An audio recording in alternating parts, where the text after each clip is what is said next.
الحمدللہ رب العالمین والعاقبۃ للمتقین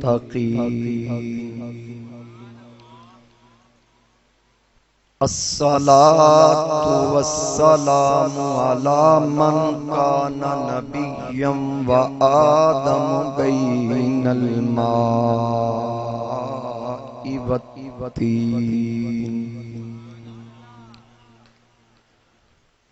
اما بعد فاعوذ باللہ من الشیطان الرجیم بسم اللہ الرحمن الرحیم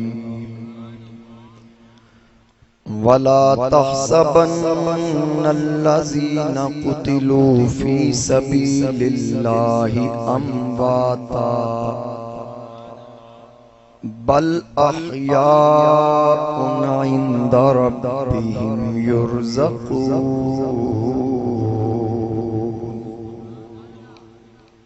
صدق الله مولانا العظيم ان اللہ وملائکتہ یصلون علی النبی یا ایہا الذین آمنوا صلوا علیہ وسلموا تسلیما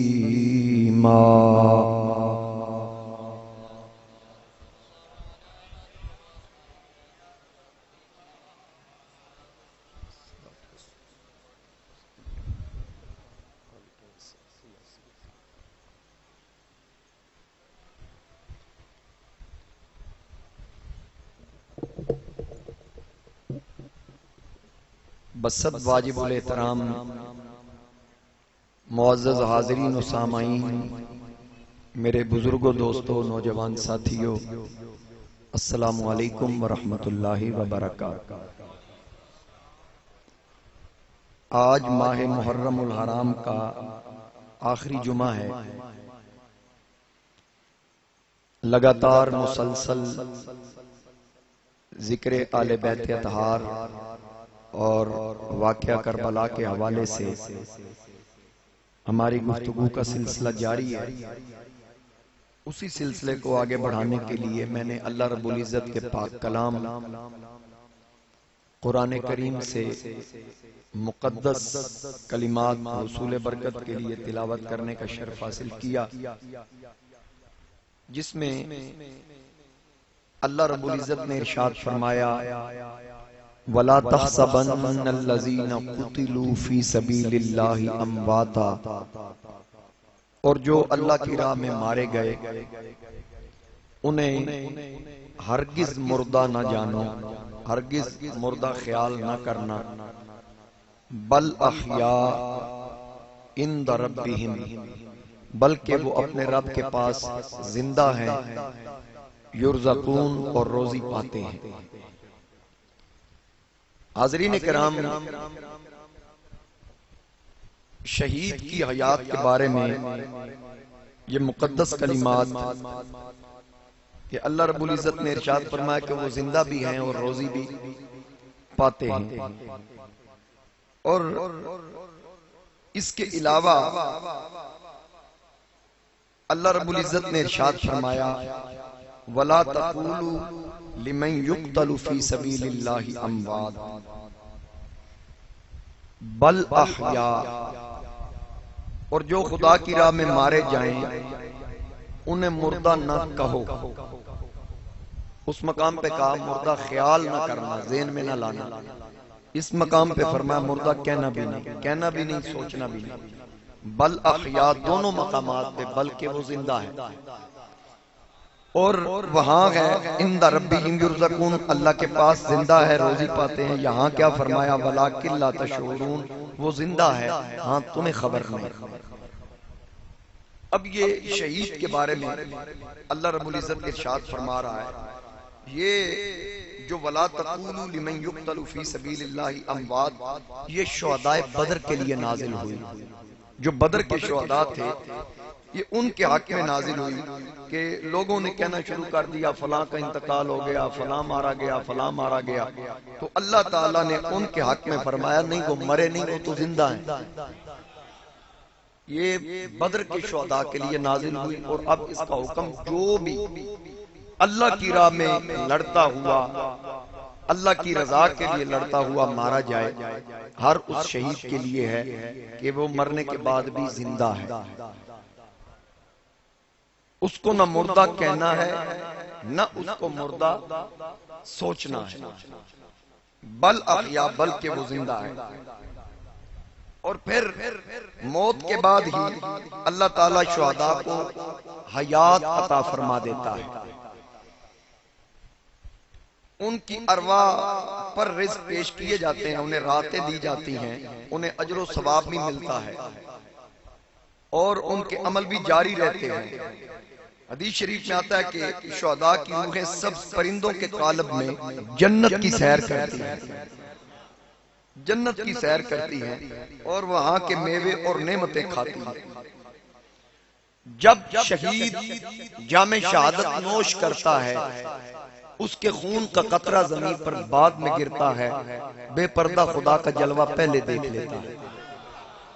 یہ شہید کی شان ہے، یہ شہید کا مقام ہے، اور پھر اسے شہید کو غسل نہیں دیا جاتا،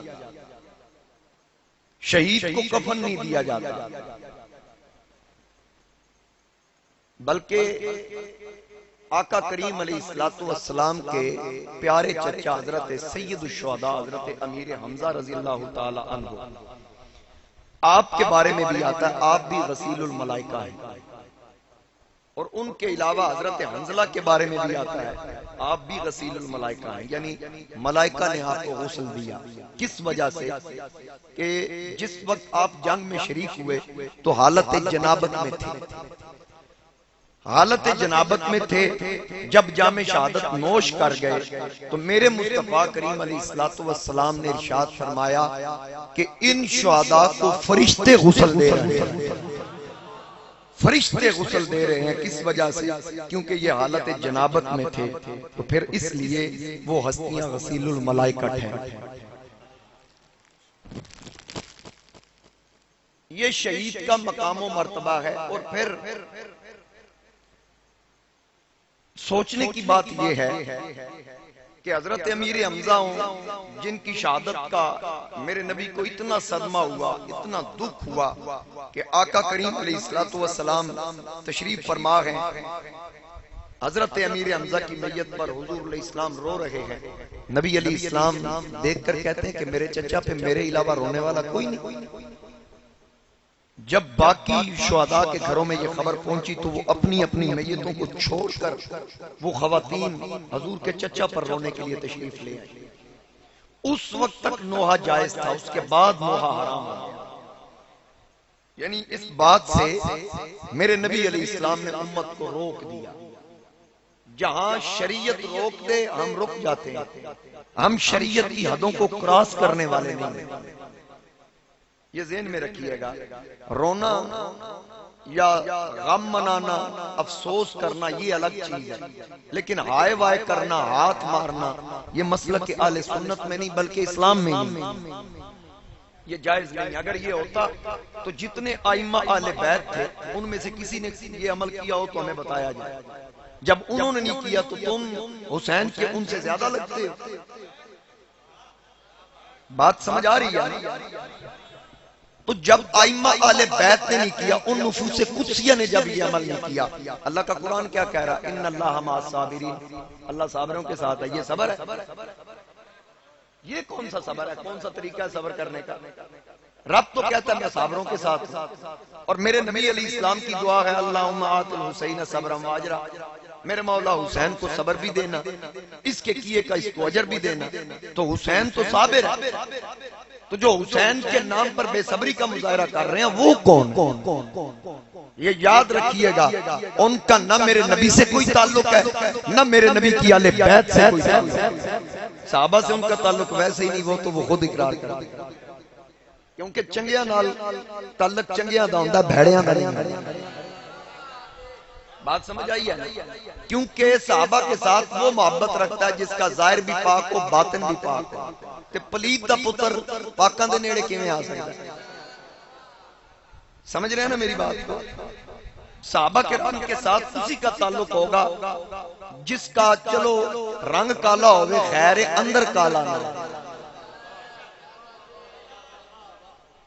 اندر کالا نہ ہو۔ نبی علیہ السلام نے فرمایا نا، جب کبھی ایسا بندہ دیکھو اذا رأیتم الذین یسبون اصحابی، جو میرے صحابہ کو گالی دے، فقولوا لعنت اللہ علی شرکم، تم ان سے کہو تمہارے شر پہ اللہ کی لعنت۔ اور حضور علیہ السلام کا فرمان ذیشان ہے کہ جو میرے صحابہ کو گالی دے، ان کے بارے میں خرافات بکے، آقا کریم نے فرمایا نہ ان کی محفلوں میں جاؤ، نہ ان کے ساتھ نماز پڑھو، نہ ان پر نماز پڑھو۔ ان پر دی گل سمجھ آئی یعنی نہ انہاں دا جنازہ پڑھو۔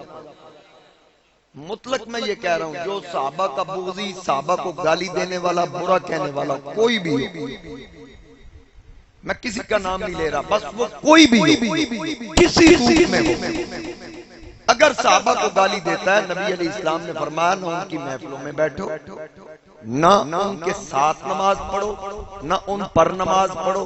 اور ایک اور بات، نبی علیہ السلام نے فرمایا نہ ان سے رشتے لو، نہ ان کو رشتے دو۔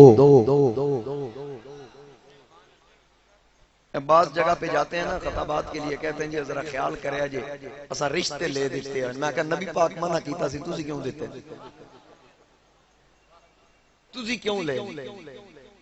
وہ جی آپ کو پتہ ہے نا مجبوریاں ہوتی ہیں، میں کہا میری بھی مجبوری ہے، عقیدہ بیان نہ کرانا تے نمک حلالی نہیں۔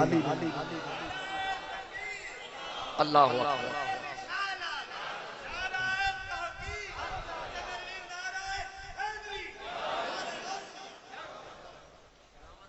تو ہم سنی ہیں، سنی وہ ہوتا ہے کہ جو آل بیت کا ذکر کرے، صحابہ کا دامن تھام کے کرے، صحابہ کا ذکر کرے تو آل بیت کا دامن تھام کے کرے، دامن چھوڑ کے نہ کرے۔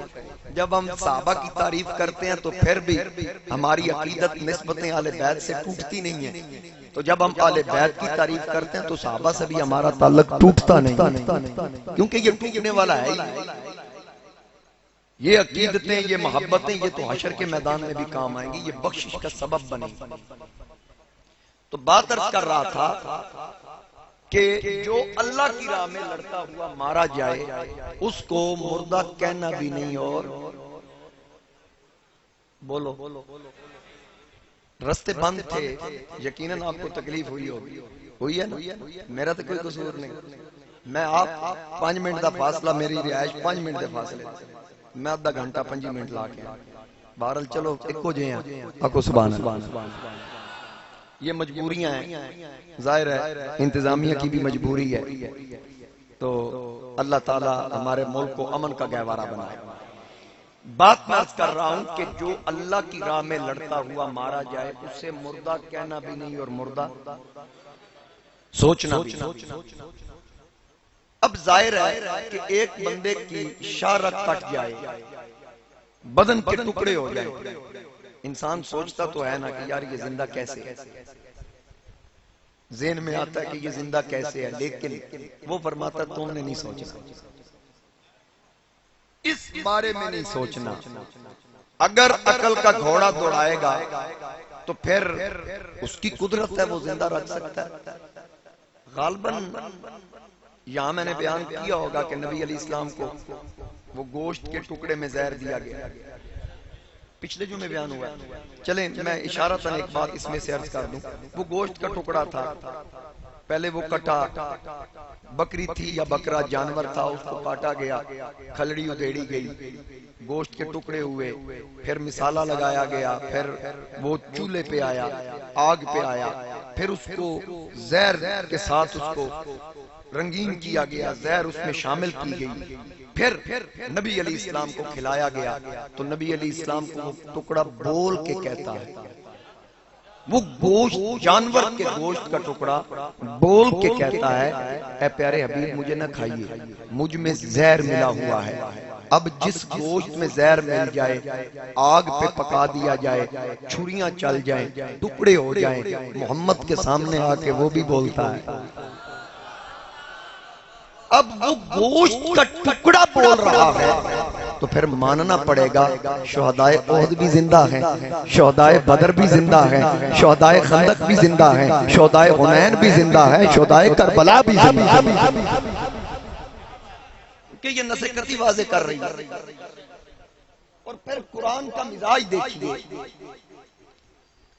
کہ ایک تو یہ بات کہ جو اللہ کی راہ میں لڑتا ہوا مارا جائے اس کو مردہ کہنا نہیں، اس کو مردہ اور مردہ سوچنا بھی نہیں۔ اب قرآن کریم کے ایک مقام پہ اللہ رب العزت نے ارشاد فرمایا اِنَّكَ لَا تُسْمِعُ الْمَوْتَى، اے محبوب یہ جو کافر ہے نا، یہ کافر مردہ ہے، آپ ان کو نہیں سنا سکتے۔ یہ کن کے بارے میں بولیے؟ یہ کافروں کے بارے میں اللہ رب العزت نے ارشاد فرمایا محبوب یہ جو کافر ہے نا، یہ کافر مردہ ہے، آپ ان کو نہیں سنا سکتے۔ اب کئی لوگوں نے یہاں یہ بات کر دی تھی یہ ان مردوں سے مراد کیا ہے؟ وہ جو قبر کے مردے ہیں، کہتے ہیں جی یہ قبر کے مردوں کے بارے میں ہے۔ میں نے کہا نہ پتر نہ، آگے ہے اذا ولوا مدبرین، جب وہ پیٹ کر کے بھاگتے ہیں، مردہ تو بھاگتا نہیں، تو زندوں کی بات ہو رہی ہے، یعنی زندوں کے بارے میں رب فرما رہا محبوب یہ جو کافر ہے نا یہ مردہ ہے، آپ ان کافروں کو نہیں سنا سکتے۔ اب وہ کافر کیا تھے؟ نبی علیہ السلام تبلیغ کرتے ہیں، وہ پیٹ کر لیتے ہیں، حضور کی طرف توجہ نہیں کرتے، حضور کی بات کو وہ رد کر دیتے ہیں، جھٹلا دیتے ہیں۔ رب نے فرمایا محبوب ان کو دفع کر، یہ مردہ ہے۔ اب یہاں پر اللہ کریم نے زندوں کو مردہ کہہ دیا، زندوں کو مردہ کہہ دیا اور مردوں کو زندہ کہہ دیا۔ فرمایا وہ تو ہے ہی زندہ، جس کے بدن کے ٹکڑے ہو جائیں وہ زندہ ہے، جس کا سر نیزے کی نوک پہ بلند ہو جائے وہ زندہ ہے، دھڑ کربلا میں رہ جائے بس رب فرما رہا میں جو کہہ رہا ہوں وہ زندہ ہے۔ اب نصیحتی کا انکار کرنا تو کفر ہوگا۔ اب رب تعالیٰ نے بتا دیا کہ جو میری راہ میں لڑتا ہوا مارا جائے وہ زندہ ہے، تو جو زندہ بھی ہو لیکن اس کا تعلق میرے اور میرے حبیب سے نہ ہو وہ مردہ ہے۔ پھر ایک بات اور عرض کر دوں، ایک جنگ میں ایک شخص لڑ رہا تھا حضور علیہ السلام کی طرف سے، بڑے جذبے کے ساتھ تلوار چلا رہا تھا۔ آقا کریم علیہ السلام سے صحابہ نے عرض کی یا رسول اللہ یہ دیکھیں یہ مجاہد بڑے جذبے سے لڑ رہا ہے۔ حضور علیہ السلام نے فرمایا اس نے جانا جہنم میں، اس نے جانا جہنم میں۔ اب کیا ہوا کہ اس کو اتنے زخم آئے کہ اس نے تلوار رکھ کے خود کو اپنی تلوار کے اوپر گرا دیا۔ صحابہ فرماتے ہم تاڑ میں رہے کہ یہ کس وجہ سے جنگی ہے، کیونکہ حضور نے فرما دیا وہ زبان جس کو سب کو ان کی کنجی کہیں اس کی نافذ حکومت پہ لاکھوں سلام۔ جو حضور نے فرما دیا وہ تو ہو کے رہتا ہے۔ اب سب اس کی طرف دیکھ رہے ہیں کہ کون سا ایسا عمل ہے جو اس کا جہنمی ہونے کا سبب بنتا ہے۔ اس نے اپنے آپ کو تلوار کے اوپر گرایا۔ صحابہ سمجھ گئے کہ حضور علیہ السلام نے جو فرمایا تھا وہ قول صادق آیا۔ اب پتہ یہ چلا ہر مجاہد بھی شہید نہیں ہوتا، ہر مجاہد بھی جنتی نہیں ہوتا۔ جنتی وہ ہوتا ہے جس کا تعلق آمنہ کے لال کے ساتھ، سینے میں بغض مصطفیٰ ہو، اللہ اللہ بے شک کرتا رہے، لیکن لا الہ الا اللہ صرف کہنے سے اسلام میں داخل نہیں ہوگا، محمد الرسول اللہ کہے گا تو اسلام میں داخل ہوگا۔ یہ بات ذہن نشین کر لیں۔ اب رب تعالیٰ فرما رہا ہے کہ جو میری راہ میں لڑتا ہوا مارا جائے اسے مردہ نہیں کہنا اور مردہ سوچنا بھی نہیں۔ دوسری طرف فرما دیا کہ جو میرے محبوب کی بات بات سنے وہ مردہ ہے چاہے وہ زندہ بھی ہو۔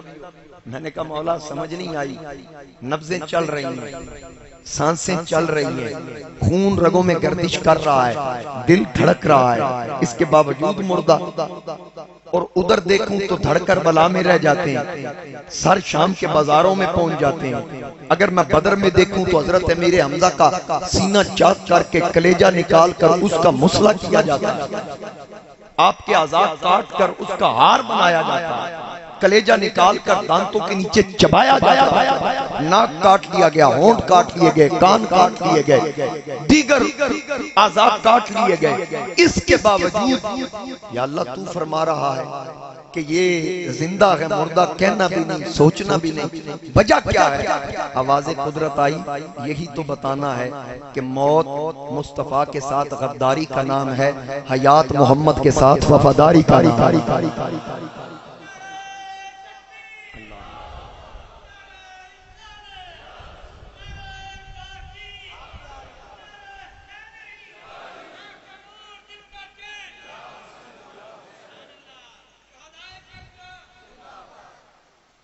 اور پھر ایک مقام پہ فرمایا کل نفس ذائقۃ الموت، ہر نفس نے، ہر زیرو نے موت کا ذائقہ چکھنا، ہر زیرو نے موت کا ذائقہ چکھنا، جو چکھ گئے وہ دنیا سے چلے گئے، اب جو باقی ہیں ہم سب نے چکھنا۔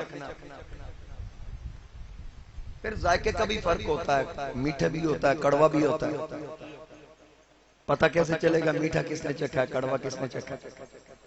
بس جب کوئی چکھ جائے نا موت کا ذائقہ، جب کوئی یہ ٹیسٹ چکھ لے، مرنے کے بعد اس کی شکل دیکھ لیا کرو، شکل بتائے گی میٹھا چکھا ہے یا کڑوا چکھا ہے،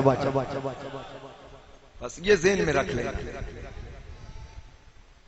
اب لوگ کہتے ہیں کہ اعضاء بکھر گئے، بدن کے ٹکڑے ہو گئے۔ میں قرآن کریم سے ایک حوالہ پیش کرتا ہوں بس مختصراً، کہ جس وقت اللہ کے خلیل ابراہیم علیہ السلام نے عرض کی وَإِذْ قَالَ إِبْرَاهِيمُ رَبِّ أَرِنِي كَيْفَ تُحْيِي الْمَوْتَى، اللہ فرماتا ہے کہ اور جب ابراہیم علیہ السلام نے عرض کیا میرے رب مجھے دکھا تو مردے کیسے زندہ کرتا ہے،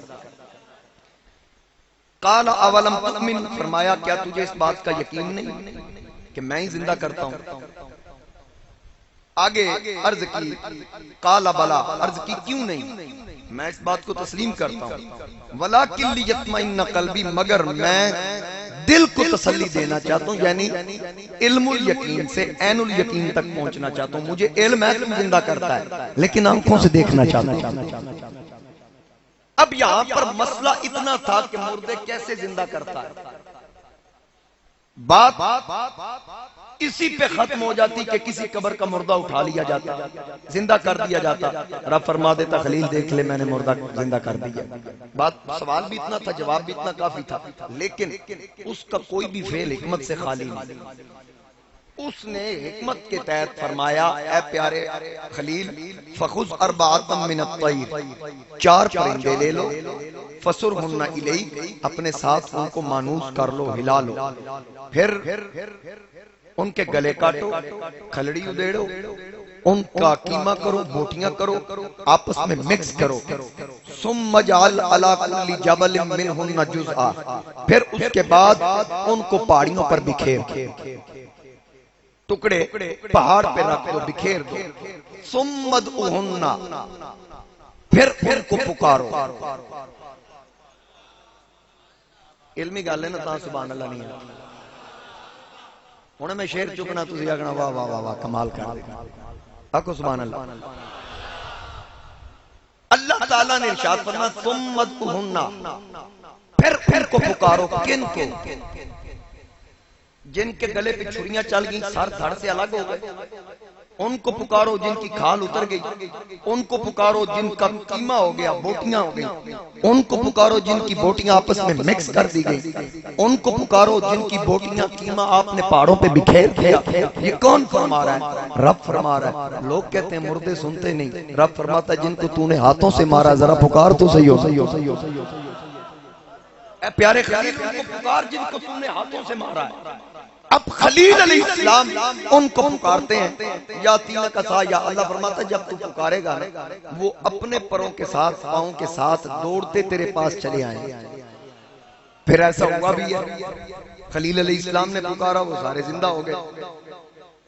یہ یاد رکھیے گا، یہ مثالیں اللہ تعالیٰ نے قرآن کریم میں دی ہیں، ہمارے عقائد اللہ نے قرآن کریم کے اندر بیان کیے ہیں۔ یہاں ایک نقطہ بڑا قابل غور ہے کہ فسرہن الیک، اپنے ساتھ مانوس بھی رکھنا۔ اس کی حکمت یہ تھی، یعنی اپنے ساتھ ہلال مانوس رکھنا تاکہ قیامت تک کے لوگوں کو پتہ چل جائے مرنے کے بعد زندہ وہ ہوتا ہے جس کا تعلق اللہ کے پیاروں کے ساتھ ہوتا ہے، جن کا تعلق اللہ کے پیاروں کے ساتھ ہوتا ہے، مرنے کے بعد زندہ وہ ہے۔ اب مرنے والا قبر میں چلا گیا، دفن ہو گیا، سوال یہ پیدا ہوتا ہے کہ وہ من مٹی کے نیچے دب گیا، وہ تو سانس کیسے لیتا ہوگا، پھر وہ پل کیسے رہا ہے، یعنی اس کو رزق کیسے دیا جا رہا ہے، کہاں سے دیا جا رہا ہے، یہ کیسے ہو سکتا ہے؟ اب جس وقت یہ بات ذہن میں آئے گی تو فوراً یہ بھی سوچنا چاہیے کہ جب میں اپنی ماں کے پیٹ میں تھا تو وہاں مجھے رزق کون دے رہا تھا، جب میں ماں کے پیٹ میں تھا میری سانسیں کیسے چل رہی تھی؟ پھر ماننا پڑے گا ان اللہ علی کل شیء قدیر، وہ علی کل شیء قدیر ہے، وہ ہر چیز پہ قدرت رکھتا ہے، وہ قادر مطلق ہے۔ تو اگر وہ ماں کے پیٹ میں زندہ رکھ سکتا ہے، کیا قبر میں زندہ نہیں رکھ سکتا؟ اللہ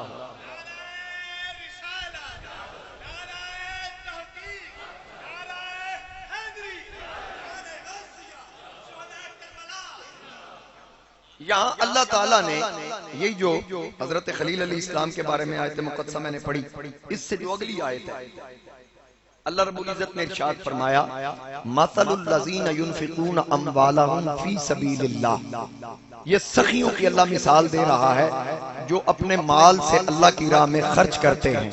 رب فرماتا ہے کَمَثَلِ حَبَّةٍ أَنبَتَتْ سَبْعَ سَنَابِلَ فِي كُلِّ سُنبُلَةٍ مِائَةُ حَبَّةٍ، اس دانہ کی طرح جس نے اگائی 7 بالیں، ہر بال میں 100 دانے، یعنی ایک دانہ زمین میں دفن ہوا، ایک دانہ زمین میں دفن ہوا تو پھر 7 بالیں اس نے اگائی ایک دانے نے، رب کہہ رہا تو پھر ہر بال کے اندر 100 دانے، کتنے دانے زمین میں گئے؟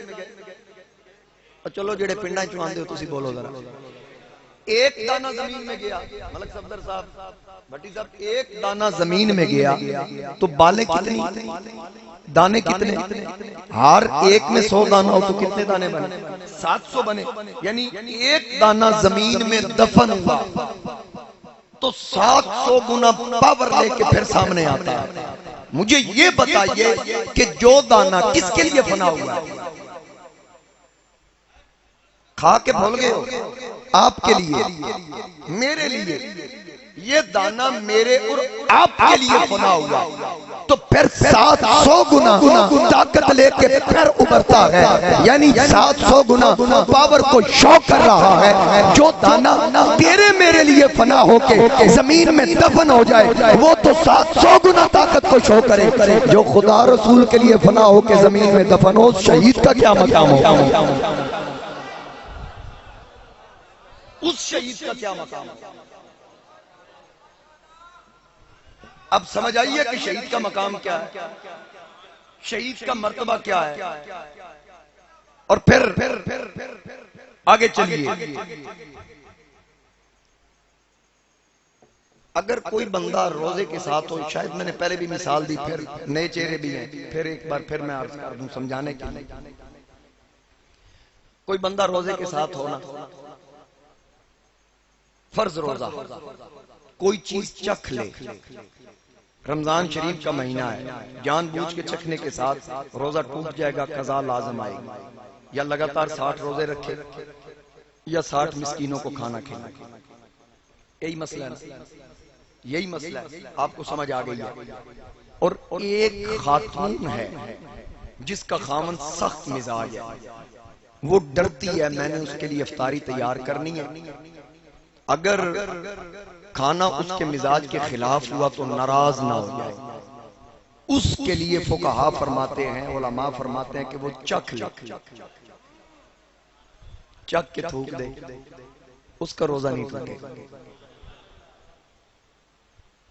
یعنی اتنا بڑا مجمع توڑے جو شاید کو 5-4 ہی ہون جنہاں نالے کیفیت ہوئے، باقی تے ممکن ہے کھانا بھی آپ پکان دے ہوں، مارا آصف اولا جا کہہ رہے ہیں۔ تو سعد اللہ صاحب یہ دیکھیں نا کہ قانون ایک جیسا، شریعت تو ایک جیسی ہے نا، لیکن یہاں آ کے عورت کو رعایت دی جا رہی ہے کس وجہ سے؟ کہ تو خیال کرنا اگر تیرا مجازی خدا سخت مزاج ہے نا، تو اس سے ڈرتی ہے ناراض نہ ہو جائے، تو تو ایسا کر کہ تو چکھ لے، ٹیسٹ محسوس کر، تیرا روزہ نہیں کٹے گا، اتنا ہی میں چکھوں تو مجھے 60 رکھنے پڑیں گے لگاتار، اور جو ایک ٹوٹا ہے وہ بھی لوٹانا پڑے گا، اس کو بھی رکھنا پڑے گا۔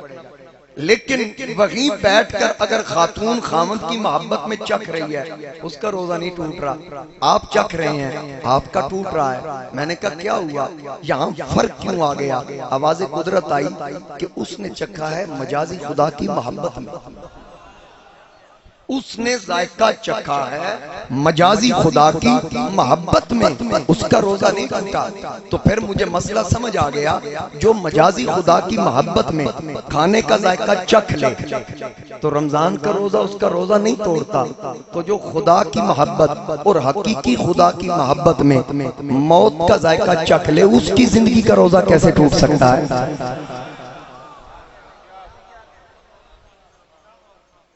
اب بات آپ کی سمجھ میں آ گئی ہے کہ شہید زندہ ہے، بولیے شہید۔ برکت کے لیے میں یہ دونوں آیتیں پڑھ دوں پھر ایک بار ذرا کہیے سبحان اللہ۔ اللہ کریم نے ارشاد فرمایا وَلَا تَقُولُوا لِمَن يُقْتَلُ فِي سَبِيلِ اللَّهِ أَمْوَاتٌ بَلْ أَحْيَاءٌ وَلَكِن لَّا تَشْعُرُونَ وَلَا تَحْسَبَنَّ الَّذِينَ قُتِلُوا فِي سَبِيلِ اللَّهِ أَمْوَاتٌ بَلْ أَحْيَاءٌ عِندَ رَبِّهِمْ يُرْزَقُونَ۔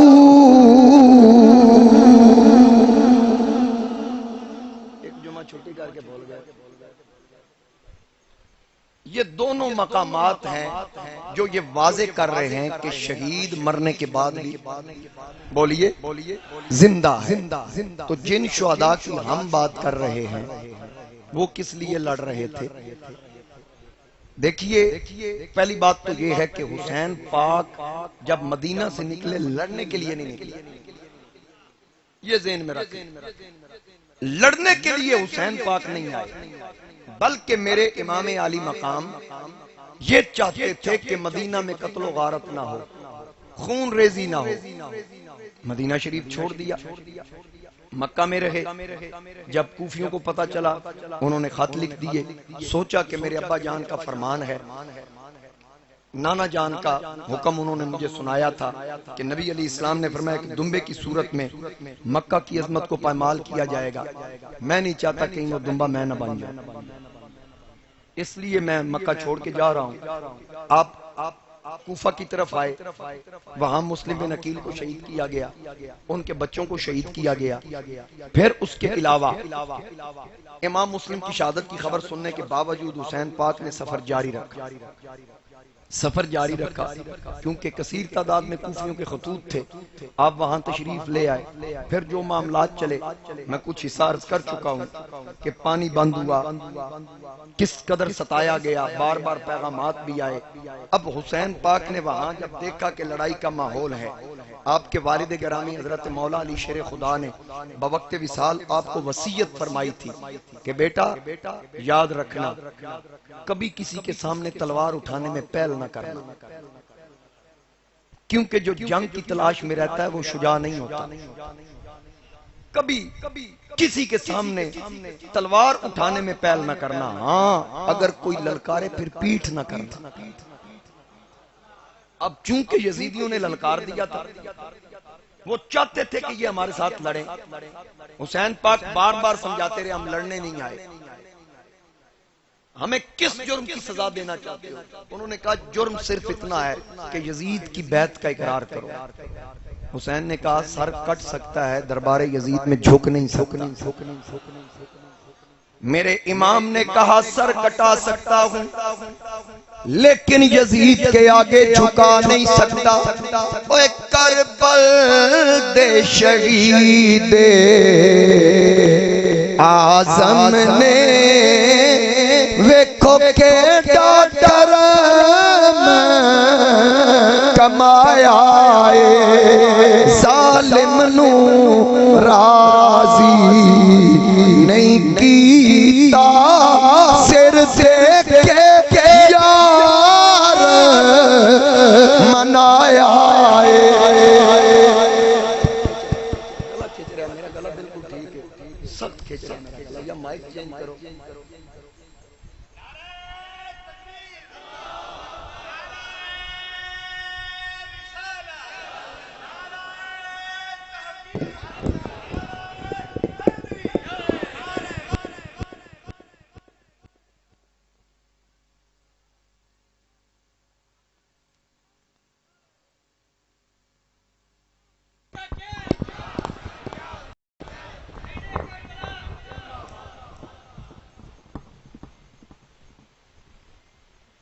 کر دو پر ہٹا دو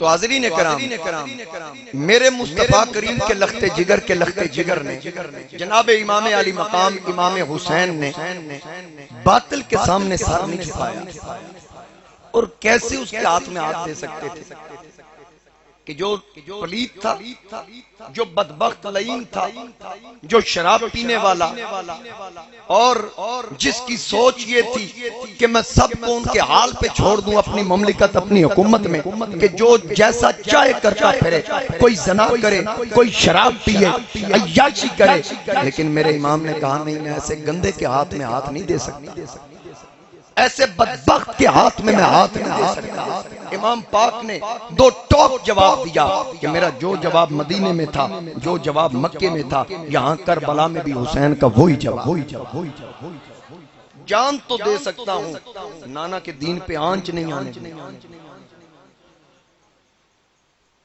ایک ایک جوان شہید ہوا حضرت مولا علی کے صاحبزادے شہید ہوئے عبداللہ بن علی جعفر بن علی عثمان بن علی عباس بن علی اور حضرت امام حسن کے صاحبزادگان میں عمر بن حسن ابو بکر بن حسن قاسم بن حسن ذرا ناتے دیکھو کیسے عمر بھی اس خاندان میں ہے ابو بکر بھی اس خاندان میں ہے عثمان بھی اس خاندان میں یزید نہ کیوں نہیں رکھتے چنگا نہیں نہ لگتا اچھا نہیں لگتا اس لیے نہیں رکھتے کیونکہ ایک یزید تھا اس کے علاوہ لوگوں کے نام یزید تھے لیکن جب یہ بھیانک کردار والا یزید سامنے آیا تو لوگوں نے اس کی وجہ سے یزید نام رکھنا چھوڑ دیا کہ اس کا کردار گندا تھا اس کی سوچ اس کی فکر گندی تھی اس لیے اس نام کو لوگوں نے چھوڑ دیا مجھے بتاؤ اگر ایک بندے کا کردار اچھا نہ ہو 14 صدیاں گزر گئیں آج بھی وہ نام رکھنے کو کوئی تیار نہیں تو حضرت امام علی مقام کے بھائی امام حسن اور مولا علی اور ان کے حسن و حسین کے بھائیوں کے نام جو مولا علی کے بیٹے تھے صحابہ کے نام پہ کیسے رکھے گئے ساڑھے بڑھ وڈیریاں دی دشمنی ہوئے تھے 7 نسلہ نہ بھولیے وہ پہلی نسل ہی بھول گئی انہوں نے تو اپنے ایک دوسرے کے ساتھ رشتے بھی کیے ہوئے مثلا مثال کے طور پر حضرت مولا علی کے شہزادے ہیں امام حسین آگے ان کے شہزادے ہیں جناب امام زین العابدین کے بیٹے ہیں امام باقر اور پھر امام باقر ان کے بیٹے ہیں امام جعفر صادق ہم فقہ حنفی والے ہیں فقہ حنفی ایک فقہ جعفری والے بھی اب فقہ حنفی جو ہے نا اس میں امام جعفر صادق کی ہی تعلیمات ہیں یہ یاد رکھیے کیونکہ امام اعظم امام ابو حنیفہ امام جعفر صادق کے شاگرد تھے سمجھ میں آگئی نا بات وہ انہی کے شاگرد تھے یہ فیضان انہی کا ہے میں صرف سوال اتنا کرنا چاہتا ہوں کوئی میں ایسا جملہ نہیں کہنا چاہتا کہ جو انتشار کا سبب بنے میرا ایک سوال ہے کہ اگر فقہ جعفری عقیدہ ہو تو پھر جعفر کا ننیال بھی بتا ددیال بھی بتا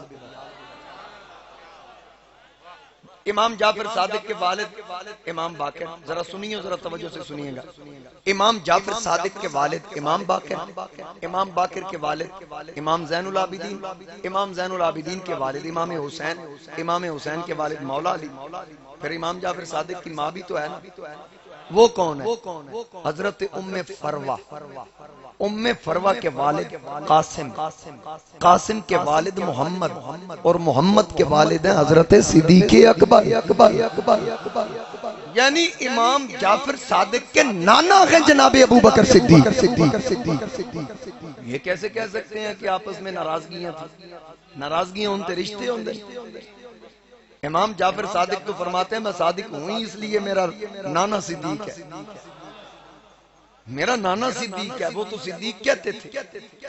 امام باقر تو اچھل کے کہتے تھے کہ وہ صدیق تھے، وہ صدیق تھے، وہ صدیق تھے. کسی نے مسئلہ پوچھا نا تلوار پہ دستی لگانے کے حوالے سے، تو حوالہ دیا کہ صدیق لگاتے. اس نے پوچھا آپ بھی صدیق مانتے ہیں؟ بغضی ہوگا نا مسئلہ پوچھنے والا بھی. آپ نے 3 بار جلال میں آ کے کہا ہاں وہ صدیق تھے، ہاں وہ صدیق تھے، ہاں وہ صدیق تھے. یعنی صدیق تو سچا ہوتا ہے. صدیق وہ ہوتا ہے کہ جو خلاف واقعہ بھی بات کرے اس کے منہ سے نکل آئے نا پھر وہ ہو جاتا ہے جو کہہ دے، اس کو صدیق کہتے ہیں. تو صدیق اکبر تھا. سمجھ آگئی نا بات کی؟ تو بات یہ عرض کر رہا ہوں کہ میرے مصطفیٰ کریم علیہ السلام کا خانوادہ اعلی حضرت کے برادر اصغر حضرت مولانا حسن رضا خان، آپ فرماتے ہیں کہ کس شکی کی ہے حکومت، ہائے کیا اندھیر ہے. کس شکی کی ہے حکومت، ہائے کیا اندھیر ہے. دن دہاڑے لٹ رہا ہے، دن دہاڑے لٹ رہا ہے کاروانے اہل بیت. دن دہاڑے کاروانے اہل بیت، اور اہل بیت پاک سے گستاخیاں بے باکیاں. اہل بیت پاک سے گستاخیاں بے باکیاں. لعنت اللہ علیکم، لعنت اللہ علیکم. سب لعنت ڈالیے. لعنت اللہ، لعنت اللہ علیکم دشمنان اہل بیت. جس نے میرے نبی کا خانوادہ پیاسا شہید کر دیا، جن کو پتا تھا، پہچانتے تھے، جانتے تھے حسین کون ہے، جانتے تھے حسین دوش نبوت پر سواری کرنے والا ہے. ایک ایک کر کے پھولوں کو مسل دیا گیا. میرے مصطفیٰ کریم علیہ السلام کا پورا خانوادہ لوٹ لیا بے ایمانوں نے. کہیں حضرت قاسم کی لاش گرتی ہے. پچھلے جمعہ میں عرض کر رہا تھا جناب قاسم بن حسن کہ آپ میدان کے اندر بہت بڑے جنگجو کے بیٹوں کو واصل جہنم کرنے کے بعد، پھر اس کو واصل جہنم کرنے کے بعد جناب حضرت قاسم پر جب وار آتا ہے تو میرے امام پاک امام حسین بڑھ کے حضرت قاسم کو اپنے ہاتھوں پہ اٹھاتے ہیں. حوصلہ کتنا بڑا ہوگا میرے امام کا کہ جوان کی میت اپنے ہاتھوں پہ اٹھائی ہوگی، اور اپنے بھائی کی نشانی جناب حسن مجتبیٰ کی نشانی جناب قاسم کو ہاتھوں پہ اٹھایا، جن کی نسبت شادی نہیں، نسبت حضرت امام علی مقام کی بیٹی حضرت سکینہ کے ساتھ ہو چکی تھی. کئی لوگ کہتے ہیں نا کہ کربلا میں شادی ہوئی، مہندی بھی یہاں بھی نکلتی ہے، مہندی نکالے گی. میں کہا پین واسطے پانی نہیں سی، مہندی واسطے کتھوں لے آسی. اتنی جدید ٹیکنالوجی اس وقت کتھوں سی کہ بغیر پانی دی مہندی تیار ہوگی؟ یا وہ کون سی مہندی تھی؟ خلاف عقل باتیں کرتے ہیں جس کا بالکل نہ کوئی کتابوں کے ساتھ تعلق ہے، نہ عقل کے ساتھ کوئی تعلق ہے، نہ علم کے ساتھ کوئی تعلق ہے. عجیب قسم کی باتیں کرتے ہیں. تو شہزادہ قاسم کی نسبت صرف حضرت سکینہ کے ساتھ، بعض نے کہا سکینہ نام تھا یا سکینہ، تاہم آپ کی شہزادی کے ساتھ نسبت تھی. وہ امام قاسم شہید ہو گئے. حضرت عباس جن کے پاس حسین کا جھنڈا تھا، پرچم تھا، وہ آئے امام پاک کے پاس کہنے لگے بھائی جان مجھے اجازت دیجیے. قاسم تو دنیا چھوڑ گیا، انہوں محمد شہید ہو گئے، یہ پیاسے چلے گئے، لیکن میں باقی بچوں کی پیاس نہیں دیکھ سکتا، مجھ سے دیکھی نہیں جا رہی، مجھے جانے دیجئے۔ میرے امام پاک نے فرمایا اے عباس تو میرا جھنڈا اٹھانے والا ہے، اگر تو دنیا چھوڑ گیا تو پھر حسین کا پرچم کون اٹھائے گا؟ عرض کی بھائی جان میں یہ چاہتا ہوں کہ مجھے اجازت دی جائے یا بچوں کے لیے پانی لا کر ان کو پلاؤں یا خود جام شہادت نوش کر جاؤں، اس کے علاوہ میرے پاس کوئی دوسرا یا تیسرا راستہ نہیں، آپ مہربانی کیجئے مجھے اجازت دیجئے۔ حاضرین کرام، ادھر سے سیدہ زینب کے پاس سکینہ پوچھتی ہے پھپھو آپ کے مشکیزے میں تھوڑا سا پانی ہوگا؟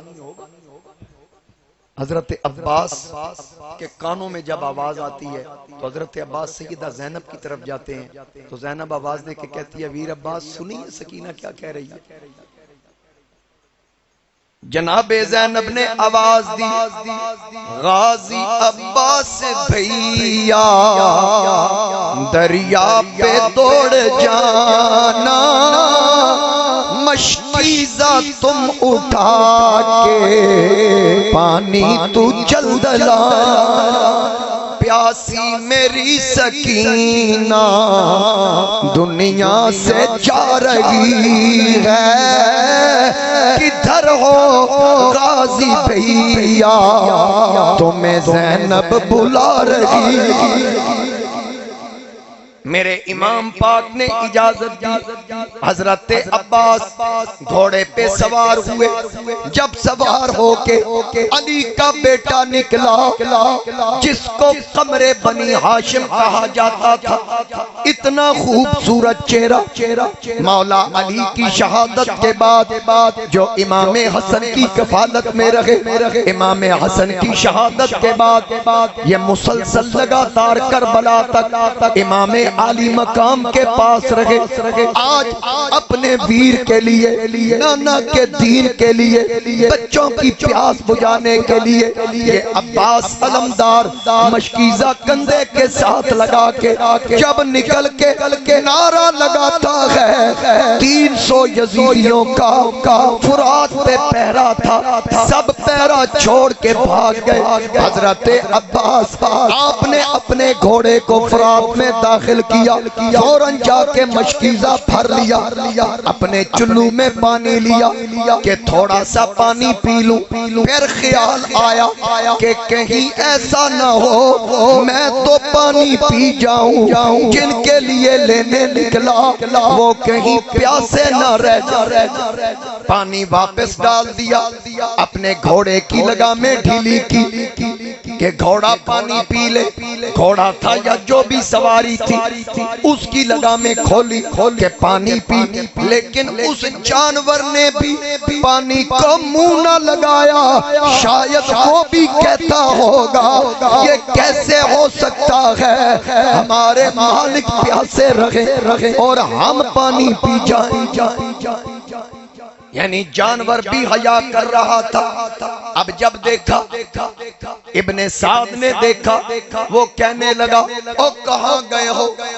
ابھی تو یہ ایک پیاسا ہے، نعرہ مار کے پورے لشکر کو بھگا رہا ہے، اگر یہ پانی علی اکبر پی گیا، اگر یہ پانی حسین پی گیا، پھر یاد رکھنا ایک بھی یزیدی نہیں بچے گا، جلدی جاؤ اس کا رستہ روکو، یہ پانی خیمے تک نہ جائے۔ اب کیا ہوا؟ چاروں طرف سے یزیدی لشکر حضرت عباس تلوار کے ساتھ مقابلہ کرتے ہوئے حسین کے خیمہ کی طرف بڑھ رہے تھے۔ ایک بے ایمان پیچھے سے آیا، ایک وار کیا، زرارہ اس کا نام تھا، اس نے وار کیا، میرے غازی عباس کا پورا بازو کندھے سے کٹ کے زمین پہ آ گیا، لیکن ہمت نہ ہاری، دوسرے ہاتھ سے مشکیزہ اٹھایا، پھر دوسرے کندھے پہ وار آیا، دوسرا بازو بھی کٹ گیا۔ علی کے بیٹے نے دانتوں سے مشک اٹھا دانتوں سے مشک اٹھا لی، پھر کیا ہوا؟ تیروں کی برسات، جسم پہ تیر پہ بس مشکیزہ چھلنی کر دیا، سارا پانی کربلا کی زمین تو پی گئی، لیکن حسین کی سکینہ نہ پی سکی۔ علی اصغر پیاسا رہ گیا، حضرت عباس بدن چھلنی ہے، آواز دی اپنے بھائی کو، اے بھائی حسین میری خبر لیجئے۔ حسین پاک دوڑ کے آئے، دیکھا حضرت عباس بدن ڈولتے ڈولتے زمین پہ آیا۔ حضرت امام علی مقام نے حضرت عباس کو سینے لگایا، فرمایا ذرا حوصلہ رکھنا۔ عرض کی بھائی جان میں کچھ عرض کرنا چاہتا ہوں۔ فرمایا بھائی بیان کر۔ کہا میری لاش خیمے نہ لے کے جائیں، مجھے یہیں پہ رکھ دے، اگر یزیدیوں کے گھوڑے سواریاں دوڑیں گی ان کے پاؤں کی ٹھوکریں برداشت کروں گا، وہ مجھے پاؤں کے نیچے مسلے میں یہ برداشت کروں گا، لیکن جب سکینہ کہے گی چچا پانی لے کے آیا یا نہیں، میری لاش تڑپ جائے گی۔ میرے امام پاک کی آنکھوں سے آنسو تھے۔ حضرت عباس جام شہادت نوش کرتے ہیں، حضرت امام علی مقام امام حسین رضی اللہ تعالی عنہ آپ فرماتے ہیں آج میری کمر ٹوٹ گئی، آج میری کمر ٹوٹ گئی، میرا ویر ٹر گیا، میری پیٹھ ننگی کر گیا۔ حضرت عباس کی شہادت، لیکن کوئی ثابت کرے میرے امام نے ان شہادتوں کے بعد بھی یزیدیوں سے کوئی سوال کیا ہو، رحم کی اپیل کی ہو، یا بے صبری کا مظاہرہ کیا ہو، یا حسین نے ہائے وائے کی ہو، کیونکہ حسین کو پتا تھا اس میں اللہ کی رضا ہے، اور اللہ فرماتا ہے ان اللہ مع الصابرین۔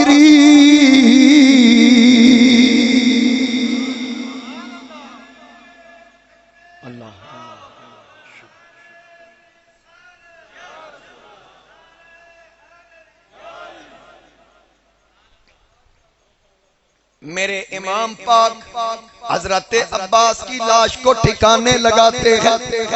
کتنا حوصلہ میرے امام کے اندر، کتنی جرت میرے امام کے اندر۔ میرے آقا کی دعا ساتھ تھی، لوٹا اجل نے شیر الہی کے باغ کو، لوٹا اجل نے شیر الہی کے باغ کو، بھائی کے دل سے پوچھئے بھائی کے داغ کو۔ یہ تو حسین جانتا ہے۔ جب آخری بھائی عباس جو وفادار بھی تھا، جس نے وفا کا نام بلند کیا، جس نے وفا کا پرچم تھام کے رکھا اور وفا کی عظیم مثال قائم کر کے جا رہا ہے، یہ حوصلہ تو حسین کا تھا، کیونکہ میرے نبی کی دعا قدم قدم پہ ساتھ تھی، اللہم آت الحسین صبرم و اجرا، اے پاک پروردگار میرے حسین کو صبر بھی دینا، اس کے کیے کا اس کو اجر بھی دے۔ اب دیکھیے ایک ایک کر کے میرے نبی کے خانوادے کا چشم و چراغ، ہاشمی خون نانا کے دین پہ قربان ہو رہا ہے۔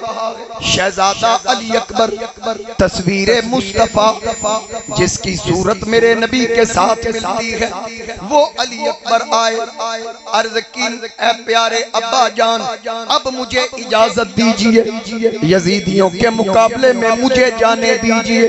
میرے امام نے فرمایا کیا تجھے تیروں سے چھلنی ہونے دوں، کیا تجھے تلواروں سے کٹنے دوں، کیا میں اپنی آنکھوں کے سامنے دیکھوں کہ تیرا گلا کٹ رہا ہے؟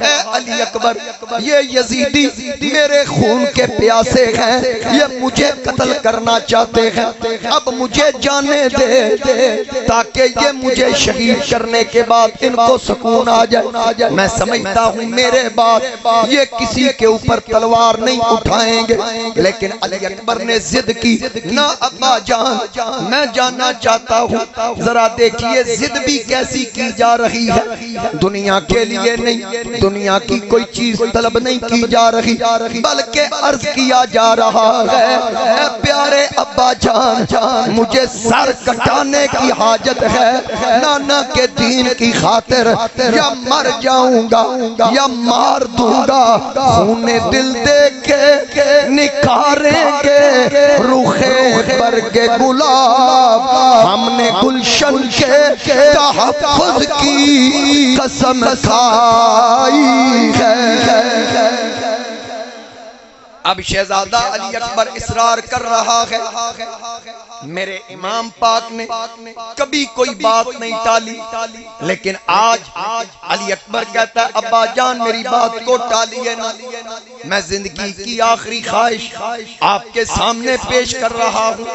امام پاک نے فرمایا ٹھیک ہے بیٹا میری طرف سے اجازت ہے۔ اب شہزادہ علی اکبر جب میدان میں آیا، کربلا کا نقشہ بدل دیا، مورخین لکھتے ہیں جب علی کا پوتا حضرت علی اکبر میدان میں آتا ہے تو منظر کیا تھا، دیکھنے سے تو ایک کلی معلوم ہوتا ہے، دیکھنے سے تو ایک کلی معلوم ہوتا ہے، انداز جنگ دیکھو تو علی معلوم ہوتا ہے۔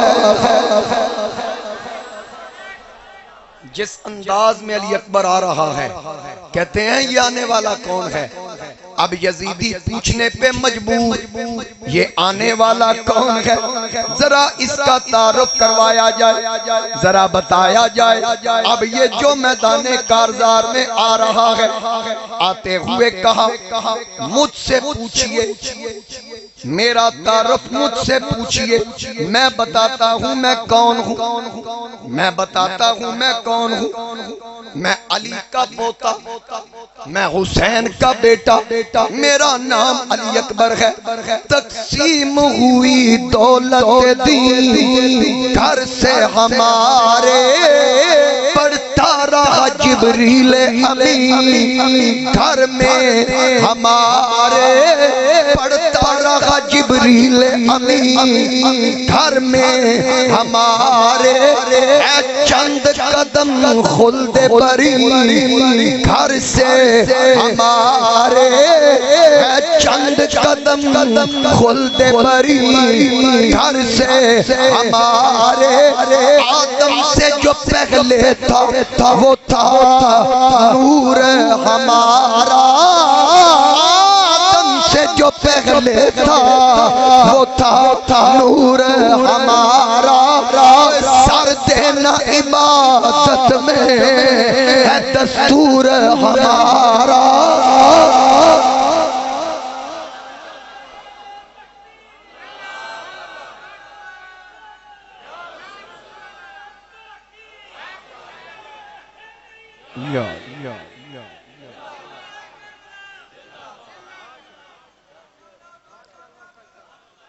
بہت شکریہ۔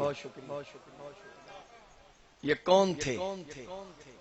شہزادہ علی اکبر کہتا ہے مجھ سے پوچھو، مجھ سے پوچھو، کربلا کا ذرہ ذرہ دیکھ رہا ہے، چشمان فلک یہ نظارہ دیکھ رہا ہے کہ 18 سال کا جوان، تصویر مصطفیٰ، نبوت ان کے گھر کی ہے، نبوت ان کے گھر کی ہے، رسالت ان کے گھر کی ہے، امامت ان کے گھر کی ہے، ولایت ان کے گھر کی ہے، سیادت ان کے گھر کی ہے، شجاعت ان کے گھر کی ہے، شرافت ان کے گھر کی ہے، صداقت ان کے گھر کی ہے، نہ گھبراؤ گناہگارو، شفاعت ان کے گھر کی ہے، بروں کو بخشوا لینا یہ عادت ان کے گھر کی ہے۔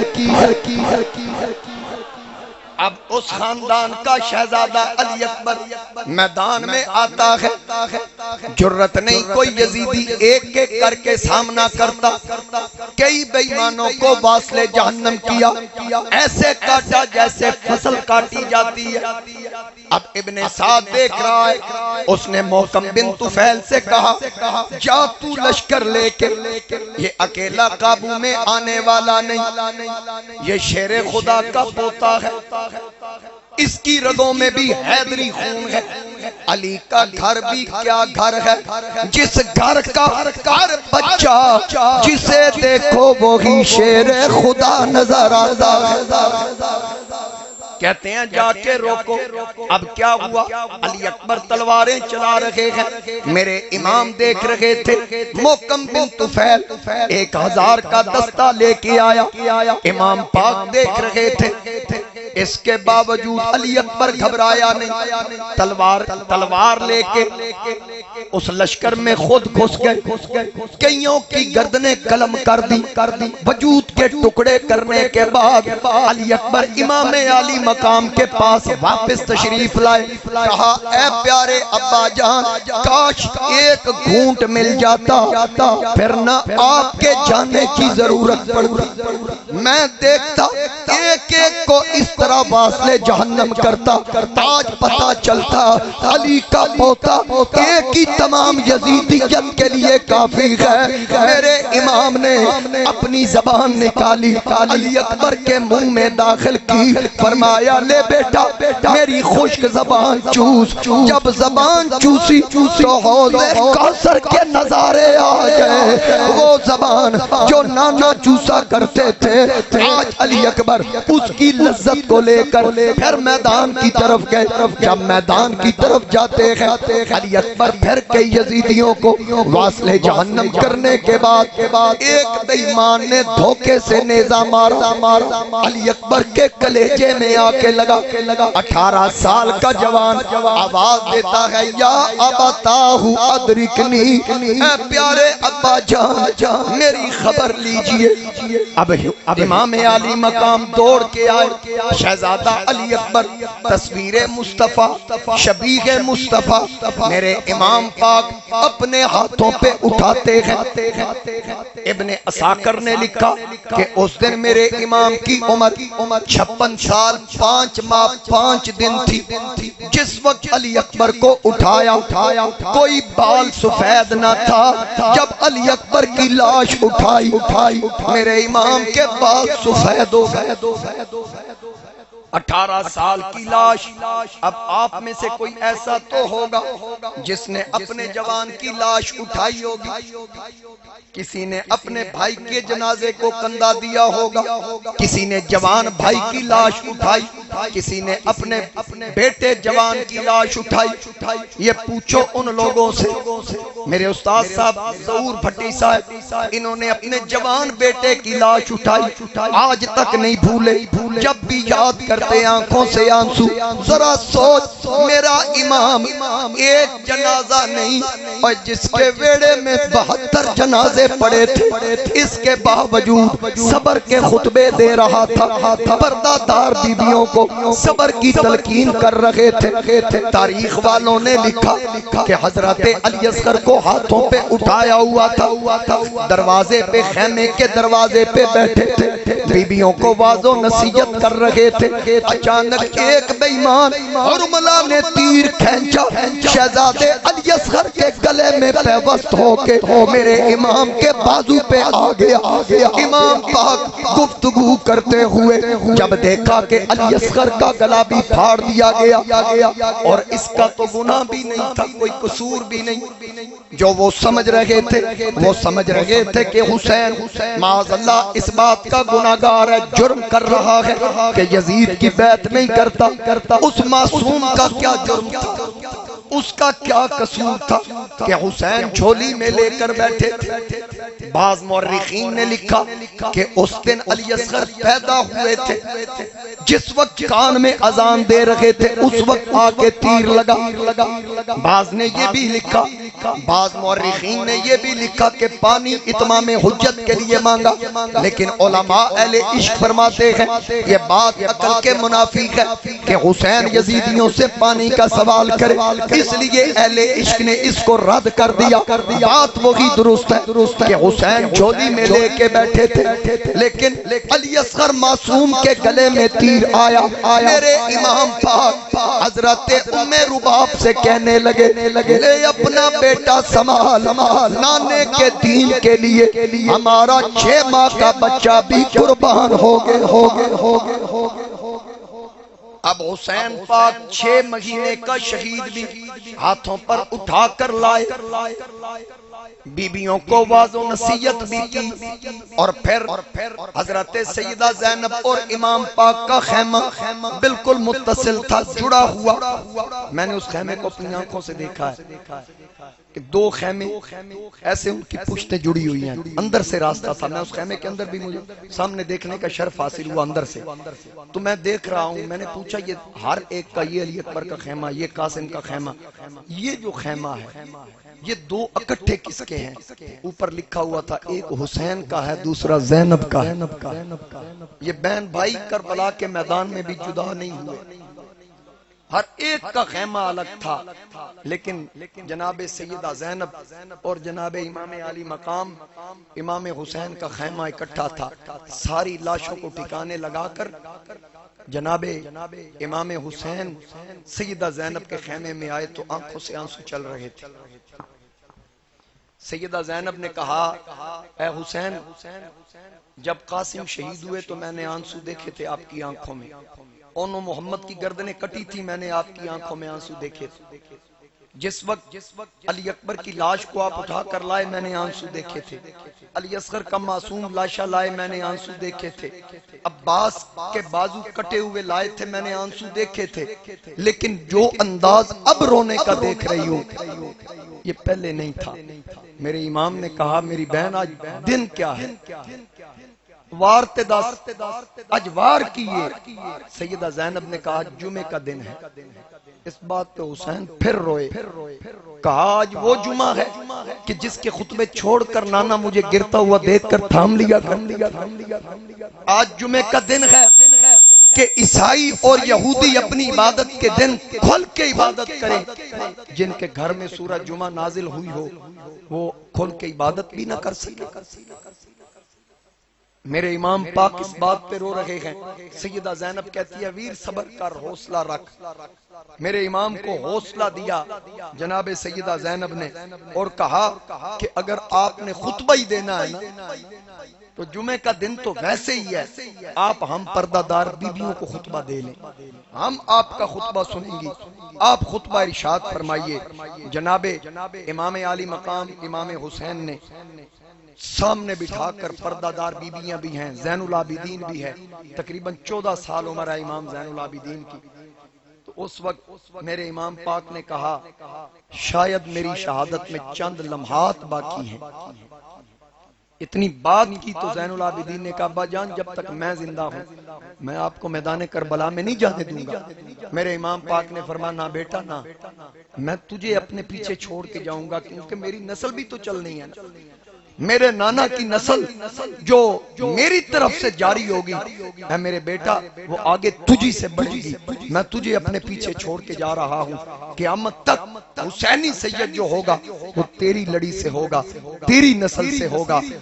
میرے امام پاک کا بیٹا امام زین العابدین کیونکہ شہربانوں کی شکم سے تھے نا، تو حضرت شہربانوں کا نکاح حضرت عمر نے جناب حسین بن علی سے کیا تھا، امام علی مقام سے حضرت عمر نے نکاح پڑھایا تھا۔ شاید حسین نے زین العابدین کو پیچھے اسی لیے چھوڑا کہ علی اکبر یا علی اصغر کو چھوڑنے کی بجائے زین العابدین کو پیچھے چھوڑتا ہوں تاکہ میری نسل چلے تو اس زین العابدین سے چلے جس کی والدہ کے ساتھ میرا نکاح فاروق اعظم نے کیا تھا۔ میں چاہتا ہوں کہ جو آگے میری نسل سے جو سید زادہ ہو اصلی اور نسلی حسینی سید ہو وہ نسب کی طرف دیکھے تو اوپر علی نظر آئے، نکاح کی طرف دیکھے تو سامنے عمر ابن خطاب نظر تاکہ پتہ چل جائے ان کی دشمنیاں نہیں تھی، آپس میں محبتیں تھی۔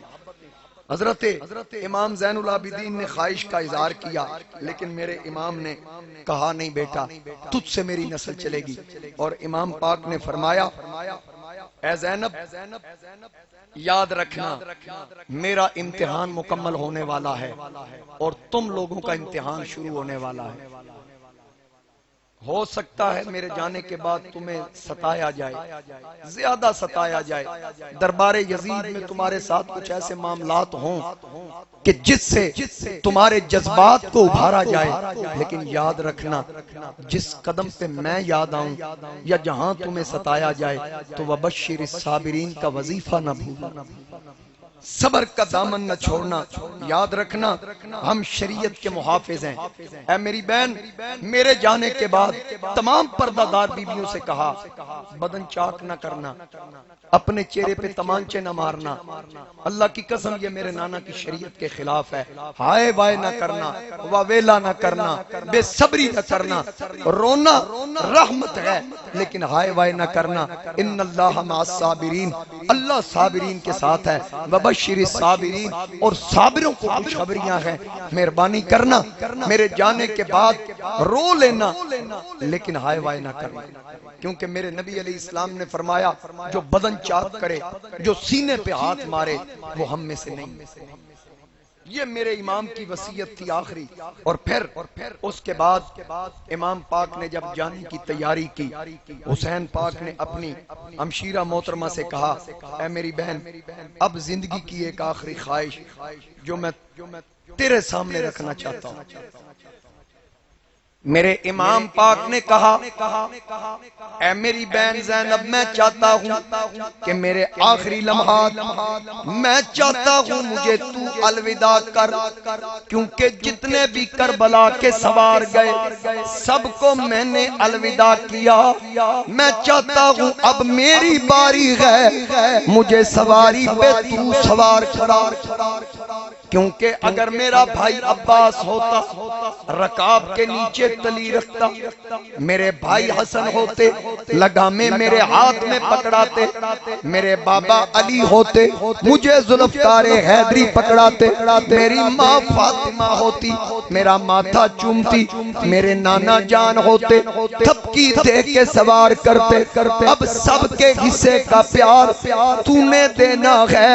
عباس بھی تو بنے گی, حسن بھی تو بنے گی, بابا علی کی طرح مجھے ذوالفقار حیدری بھی تو نے تھمانی ہے.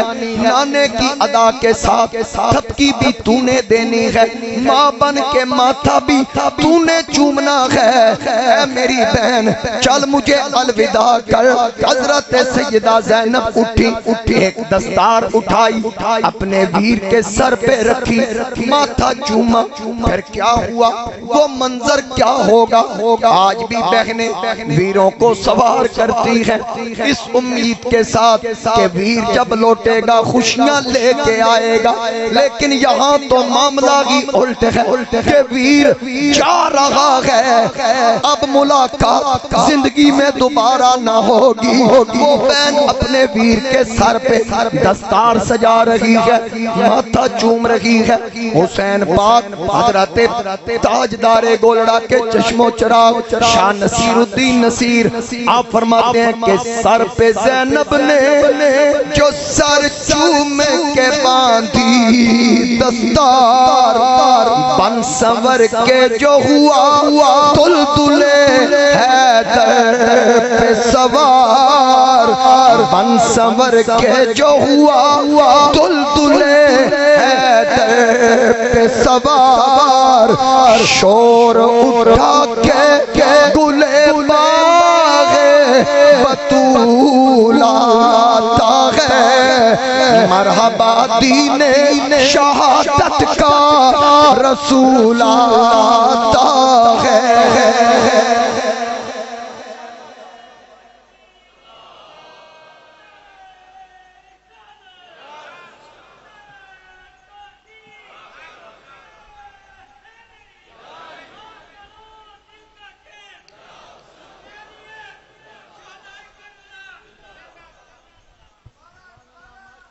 سر پہ زینب نے جو سر چوم کے باندھی دستار, بن سنور کے جو ہوا دلدل حیدر پہ سوار شور اٹھا کے گلے باغے بطولہ تاغے مرحبا دین مرحبا دین شہادت کا رسول آتا ہے مرحبا دین شہادت کا رسول آتا ہے اب میرے امام جب بن سمر کے تیاری کی سواری پہ سوار ہونے لگے ننھی سکینہ جس کو اس وقت تک نیند نہیں آتی جب تک بابا کے سینے پہ سر نہ رکھے میرے امام پاک اس کا ماتھا چوم کے کہتے ہیں لے بیٹی تیرا باپ جا رہا ہے آج جب زور کے سائے ڈھلیں گے تو یتیم ہو جائے گی یہ کہنے کے بعد میرے امام آگے بڑھے ننھی سکینہ نے دامن تھام لیا ابا ذرا رکیے فرمایا کیا ہوا ابا جی ایک مسئلہ پوچھنا ہے بیٹی کون سا مسئلہ جو تجھے اس وقت یاد آ گیا عرض کی ابا جان ابھی جو آپ نے کیا ہے اس کی وضاحت چاہتی ہوں فرمایا کون سا مسئلہ رو کے عرض کی آپ نے فرمایا تو یتیم ہو جائے گی یہ یتیمی کس کو کہتے ہیں یہ یتیمی کس کو کہتے ہیں میرے امام رو پڑے سینے سے لگا کے کہا اے میری بیٹی سکینہ یتیم اس کو کہتے ہیں جس کا باپ دنیا سے چلا جائے جس کا باپ دنیا سے پردہ کر جائے اس کو یتیم کہتے ہیں ننھی سکینہ ہاتھ باندھ کے کہتی ہے پھر یہ بتائیے اگر ایک باپ چلا جائے وہ تو یتیم جس کا 6 ماہ کا اصغر چلا جائے جس کا 18 سال کا علی اکبر چلا جائے جس کی پھوپھی کی جھولی ویران ہو جائے جس کے چچا کا بیٹا قاسم چلا جائے جس کے چچا شہید ہو جائے جس کا عباس جام شہادت نوش کرے اس کو کیا کہیں گے جناب امام پاک نے فرمایا اے زینب ذرا جلدی آ اس ننھی کو دلاسا دے جناب زینب تشریف لائیں علی کی لخت جگر تشریف لائیں ننھی کو سینے سے لگایا کہا بیٹی بابا کو جانے دے آج کے بعد جتنے مسئلے ہیں یہ سارے مسئلے میں حل کروں گی ہر مسئلہ مجھ سے پوچھنا مجھ سے بڑھ کے کوئی نہیں جانتا مجھ سے پوچھ تیرے تو یہ رشتے ہیں لیکن میرے رشتے بھی پوچھ میرے بیٹے چلے گئے میرے بھتیجے چلے گئے میرا خانوادہ سارے کا سارا میرا ایک بھائی نہیں کدی بستا میرا کا بیڑا میرے گھر وچ لٹھے تارے میں بھین 18 ویران دی اج جیوندے جندرے مار مجھ سے بڑھ کے یہ درد کون جانتا ہے مجھ سے بڑھ کے یہ درد کون سمجھے گا مجھ سے پوچھ اپنے بابا کا رستہ نہ روک میرے امام پاک سواری پہ سوار ہوئے دیکھیے یہ یاد رکھنا پیچھے بھی عرض کر چکا ہوں کہ سواری بھی پانی نہیں پیتی سواری بھی اپنے مالکوں کا حیا کرتی ہے حضرت تاجدار گولڑا حضرت سیدنا پیر میرے علی شاہ آپ ایک مرتبہ کہیں جانے کے لیے گھوڑے پہ سوار ہوئے ایڑی لگائی گھوڑا چلا نہیں پھر ایڑی لگائی گھوڑا چلتا نہیں اپنے خادم سے کہا ماندیا رانجیا ویک اے گھوڑا چلدا کیوں نہیں غلام نے عرض کی اے پیر صاحب گھوڑا حیا کر رہا ہے فرمایا کس بات کا کہا آپ کا رومال چادر نیچے اس کے سموں کے آگے ہے وہ اس ادب کی وجہ سے پاؤں نہیں اٹھا رہا کہیں آپ کی چادر اس کے سموں کے نیچے نہ آ جائے گولڑے کا تاجدار وہیں سواری پہ بیٹھ کے رونے لگ گیا مرید نے عرض کی اے تاجدار گولڑا روتے کیوں گئے؟ فرمایا مجھے کربلا کا منظر یاد آ گیا، مجھے کربلا کا منظر یاد آ گیا۔ آج یہ 14ویں صدی کا گھوڑا سید کی چادر کا حیا کر رہا ہے اور چادر کو پہچان رہا ہے۔ وہ کس نسل کے تھے جنہوں نے سادات کے مقدس جسموں پہ گھوڑے دوڑا دیے، سر کاٹ کے نیزے کی نوک پہ بلند کر دیے۔ ظالموں نے ظلم کی انتہا کر دی، لیکن صابروں نے صبر کی انتہا کر دی۔ حسین پاک میدان کربلا میں گیا، میرے امام نے کہا او یزیدیو، کیا تم نہیں جانتے میں کون ہوں؟ کیا تمہیں میرا تعارف نہیں؟ کیا تم میں وہ لوگ موجود نہیں جو جانتے ہیں وہ ان کو بتائیں جو نہیں جانتے کہ میں وہی حسین ہوں جو اپنے نانا کے کندھوں پہ سواری کیا کرتا تھا؟ میں وہ حسین ہوں جو نانا جان کی زبانیں چوسا کرتا تھا۔ میں وہ حسین ہوں جس کو میرے نانا جان نے جنتی سردار ہونے کی خوشخبری دی۔ میں وہ حسین ہوں جس کو نانا جان نے اپنی دنیا کے گلشن کا پھول کہا۔ میں وہ حسین ہوں جس کے بارے میں نانا جان نے فرمایا حسین مجھ سے ہے، میں حسین سے ہوں۔ کیا تم جانتے نہیں؟ یاد رکھنا اور میرے خون کے پیاسو روئے زمین پر اگر نانا جان کا صحابی تلاش کرنا ہو وہ تمہیں مل جائے گا۔ دنیا کے کئی حصوں میں نانا کے صحابی موجود ہیں، لیکن نبی کا نواسہ صرف میں ایک ہوں۔ اگر مجھے مار دیا تمہیں دنیا میں ہر چیز مل سکتی ہے، نبی کا نواسہ نہیں ملے گا۔ اور جو دہکتی آگ کے شعلوں پہ سویا وہ حسین، جو دہکتی آگ کے شعلوں پہ سویا وہ حسین، جس نے اپنے خون سے عالم کو دھویا وہ حسین، جو جوان بیٹے کی میت پر نہ رویا وہ حسین، جو جوان بیٹے کی میت پر نہ رویا وہ حسین، اور جس نے سب کچھ کھو کے پھر جس نے سب کچھ کھو کے پھر کچھ بھی نہ کھویا وہ حسین، مرتبہ اسلام کا، مرتبہ اسلام کا جس نے دوبالا کر دیا، خون سے اپنے دو عالم میں اجالا کر دیا۔ کون حسین؟ میرے نبی کے دوش نبوت کی سواری کرنے والا حسین۔ کون حسین؟ اللہ اللہ راکب دوش پیمبر وہ حسین، فاطمہ کا نور دیدہ جان حیدر وہ حسین، میرے امام پاک، میرے امام حسین جس وقت یزیدیوں کے مقابلے میں نکلے، یزیدی ایک دوسرے پہ بات ڈال رہے ہیں تو جا، دوسرا کہتا ہے تو جا، کیونکہ حسین نے بتا دیا یاد رکھنا محمد کا نواسہ میں ایک ہی ہوں۔ آقا کے فرامین جو حسین کی شان میں آقا نے بیان کیے وہ سب ان کے سامنے رکھ دیے۔ اب وہ ایک دوسرے کو کہے تو جا، دوسرا کہے تو جا۔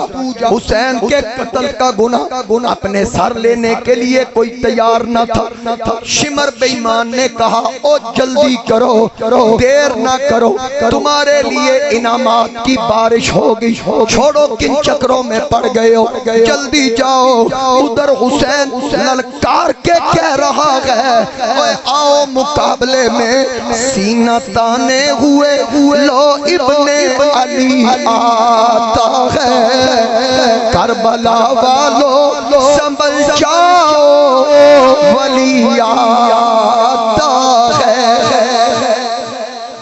امام پاک علی کا بیٹا، رگوں میں حیدر کرار کا خون، کیا خوب کہا حضرت سید امتیاز شاہ صاحب نے کہ حیدر تیرے پتران دا، حیدر تیرے پتران دا فیضان نرالا سب پڑھئے حیدر تیرے پتران دا، حیدر تیرے پتران دا فیضان نرالا جو دین اتے کیتا، جو دین اتے کیتا احسان نرالا، ہر بندہ ہاتھ اٹھا کے کہے جو دین اتے کیتا احسان نرالا، اوہ بدر و احد ہووے یا خیبر و خندق، احد و بدر ہووے یا خیبر و خندق، مولا دی شجاعت دا، مولا دی شجاعت دا، مولا دی شجاعت دا عنوان نرالا، مولا دی شجاعت دا عنوان، اور آقا کریم کا فرمان شعر کی صورت میں حاجی امین طالب صاحب آقا کا فرمان کتنا خوبصورت کہ ہے فاطمہ زہرا، ہے فاطمہ زہرا میرے جگر دا ٹکڑا، فاطمہ بدا تم منی، ہے فاطمہ زہرا میرے جگر دا ٹکڑا، بابا دا دے حق وچ فرمان نرالا، بابا دا دے حق وچ فرمان، سارے حصہ ڈالو، سارے آواز کے ساتھ آواز ملا، بابا دا دے حق وچ فرمان، امت دا او سید تصویر نبی دی، سر سے لے کر ناف تک حسن میرے نبی کی تصویر، آل بیت کی بارگاہ میں ہر بندہ جھوم جھوم کے ہدیہ کی عقیدت پیش کرے کہ امت دا او سید تصویر نبی دی، شاہ حسن سخاوت دا سلطان نرالا، شاہ حسن سخاوت دا سلطان،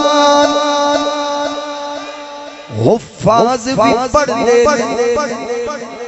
حفاظ بھی پڑھ دے محراب دے وچ بیٹھ کے، محراب دے وچ بیٹھ کے، پر شبیر دے ہونٹاں تے اوے قرآن نرالا، اے شبیر دے ہونٹاں تے قرآن نرالا، اسلام کی خاطر سب حاجی صاحب کہہ رہے ہیں دوبارہ پڑھیں کہ حفاظ بھی پڑھ دینے، حفاظ بھی پڑھ دینے محراب دے وچ بیٹھ کے، لیکن جس کا دھڑ کربلا میں ہو، سر شام کے بازاروں میں ہو، قرآن کیسے پڑھتا ہے؟ حفاظ بھی پڑھ دینے محراب دے وچ بیٹھ کے، شبیر دے ہونٹاں تے قرآن، ہر طرف سے آواز ہے شبیر دے ہونٹاں تے قرآن، اوے یاری یاری ہر کوئی آکھے، یاری یاری ہر کوئی آکھے،